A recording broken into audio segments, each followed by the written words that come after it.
మన కళ్ళకు కనిపించని ఒక లోకం. మన భూమి కింద దాగే ఉన్న ఒక నాగరికత. అక్కడ మనుషులు కాదు. నాగులు పాలించే ప్రపంచం. అది కల్పన లేదా పురాణాల్లో చెప్పిన భయంకరమైన నిజమా? ఈ రోజు మనం తెలుసుకోబోతున్నది.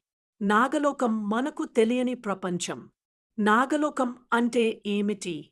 నాగలోకం అంటే కేవలం పాములు ఉండే ప్రదేశం కాదు. మన పురాణాల ప్రకారం నాగలోకం అనేది పాతాళ లోకంలోని ఒక ప్రత్యేక రాజ్యం. ఇది భూమికి దిగువన ఉంటుంది. కాని చీకటి కాదు.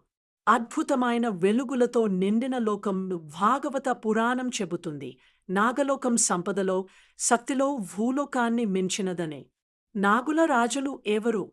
నాగలోకాన్ని పాలించినవారు.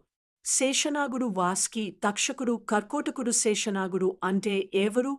ఆయనే విశ్వాన్ని తన పడగలపై మోస్తున్న ఆదిశక్తి వాసుకి. సముద్రమథనంలో దేవతలకు సహాయపడిన నాగరాజు. ఇంత గొప్ప శక్తి ఉన్న నాగులు ఎందుకు మన కంటికి కనిపించరు? నాగలోకం ఎలా ఉంటుంది?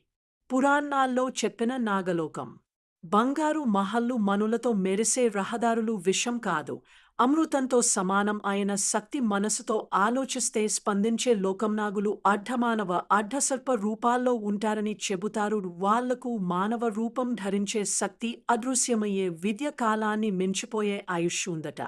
నాగులు వర్సెస్ మనుషులు. పురాణాల్లో ఒక పెద్ద ఘర్షణ ఉంది. జనమేజయుని నాగయజ్ఞం, తక్షక నాగుడి శాపకథ, నాగుల వంశనాశన ప్రయత్నం. మనుషులు నాగుల శక్తిని భయపడ్డారా లేదా ఆక్రమించాలనుకున్నారా? అందుకే నాగులు తమ లోకాన్ని మన కళ్లకు కనిపించకుండా దాచేశారని ఒక నమ్మకం.